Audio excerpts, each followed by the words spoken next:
Prezados estudantes do curso técnico em gestão pública, sejam bem-vindos.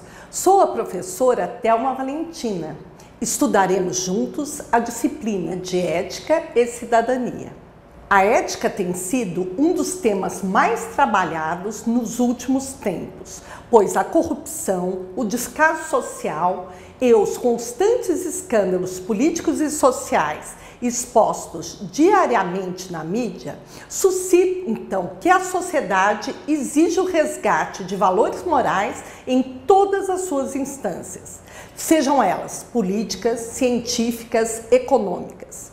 Deste conflito de interesses pelo bem comum ergue-se a ética, tão discutida pelos filósofos de toda a história mundial. Nesta aula, estudaremos o que é a ética, qual a diferença entre ética e moral, os comportamentos éticos, os princípios éticos.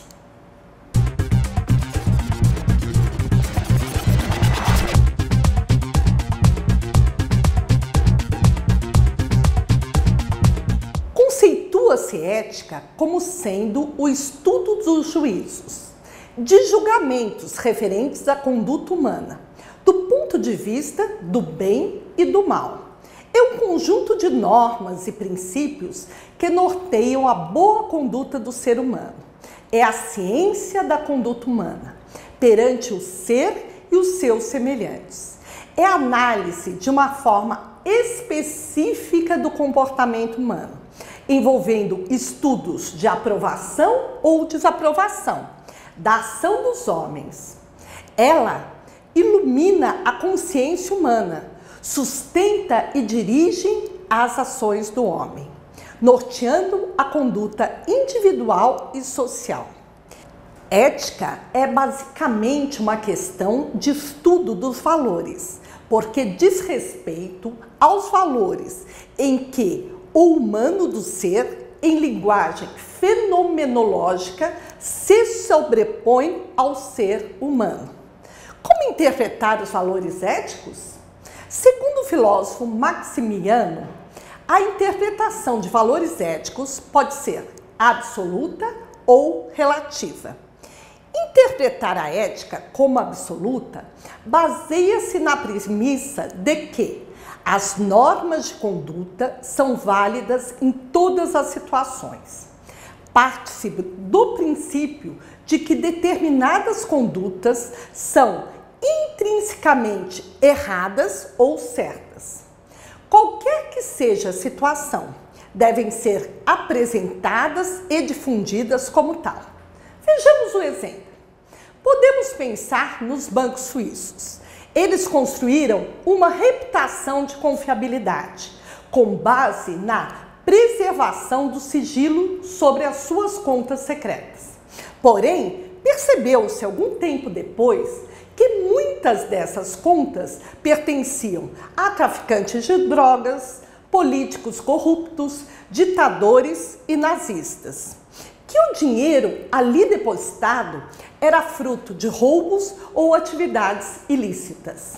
Estes bancos resistiram a quebrar o sigilo, mas, por fim, cederam às pressões internacionais, percebendo que não seria ético manter sigilo de bandidos.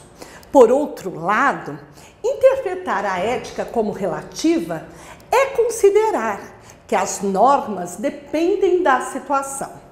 Por exemplo, os orientais entendem que os indivíduos devem dedicar-se inteiramente às empresas que trabalham, pois a empresa em que o indivíduo trabalha constitui uma família para o trabalhador. Já para os ocidentais, o entendimento é que há uma diferença entre a vida pessoal e a vida profissional. Sendo assim, o trabalhador deve dedicar-se à empresa sem prejudicar a família. Por exemplo, ao terminar o expediente, o trabalhador deve dedicar-se a si ou à sua família. O tempo depois do trabalho é do trabalhador e não do patrão de sua empresa.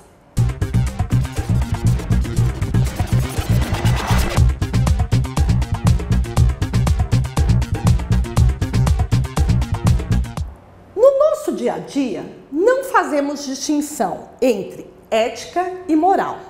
Usamos as duas palavras como sinônimas, mas a moral é definida como um conjunto de normas, princípios, preceitos, costumes, valores que norteiam o comportamento do indivíduo no seu grupo social.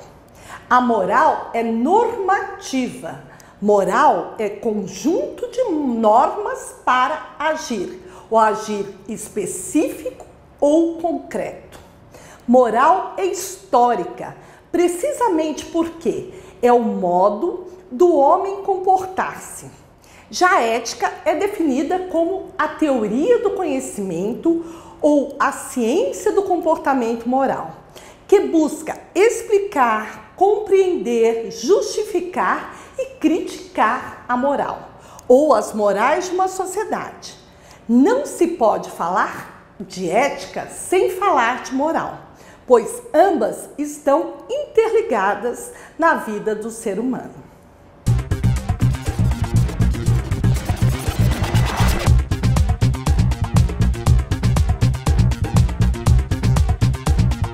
Depois de falarmos o que é ética, devemos descrever alguns comportamentos éticos.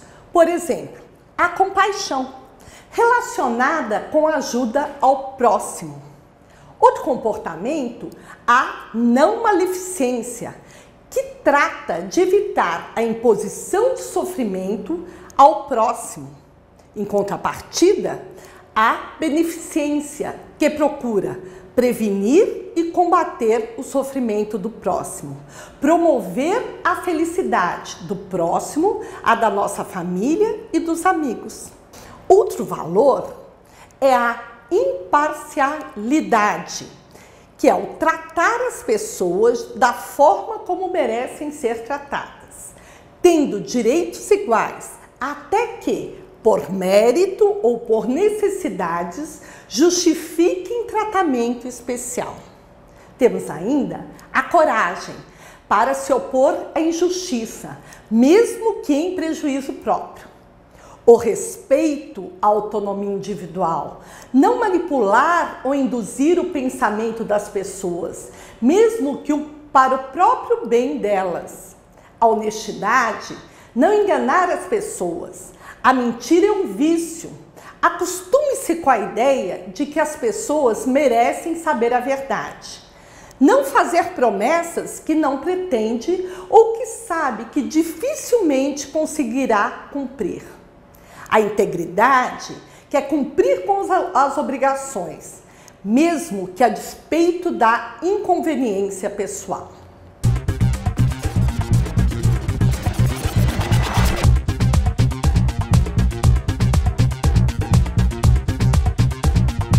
Os princípios éticos são normas que nos obrigam a agir em função do valor do bem.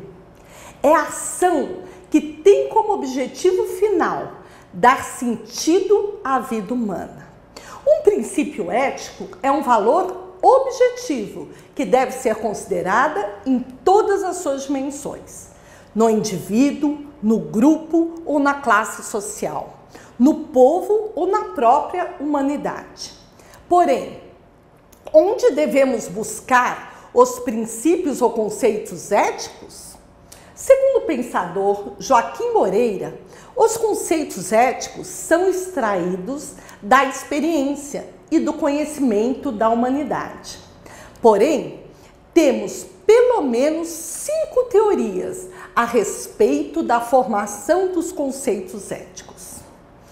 Temos a teoria fundamentalista, que propõe que os conceitos éticos sejam obtidos de uma fonte externa ao ser humano, a qual pode ser um livro, por exemplo, a Bíblia, um conjunto de regras, a lei, ou mesmo um outro ser humano. Temos ainda a teoria utilitarista.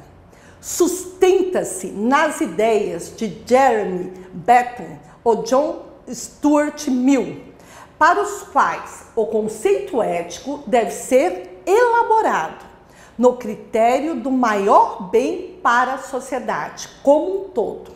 A teoria kantiana, defendida por Immanuel Kant, propõe que o conceito ético seja extraído do fato de que cada um deve comportar-se de acordo com os princípios universais.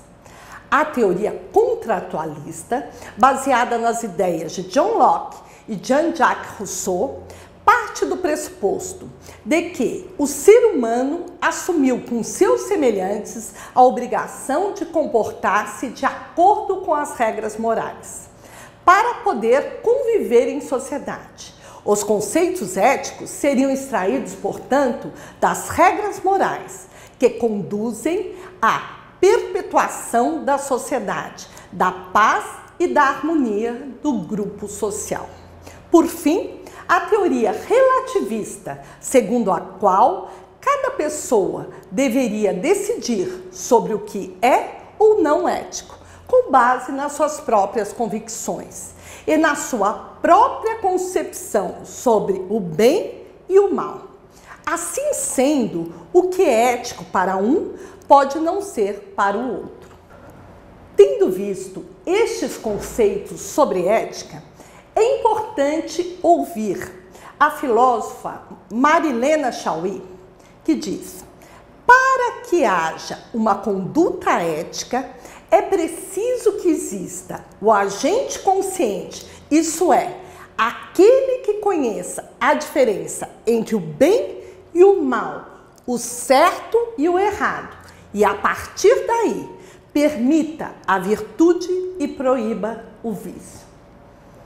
É isso, pessoal. Até a próxima!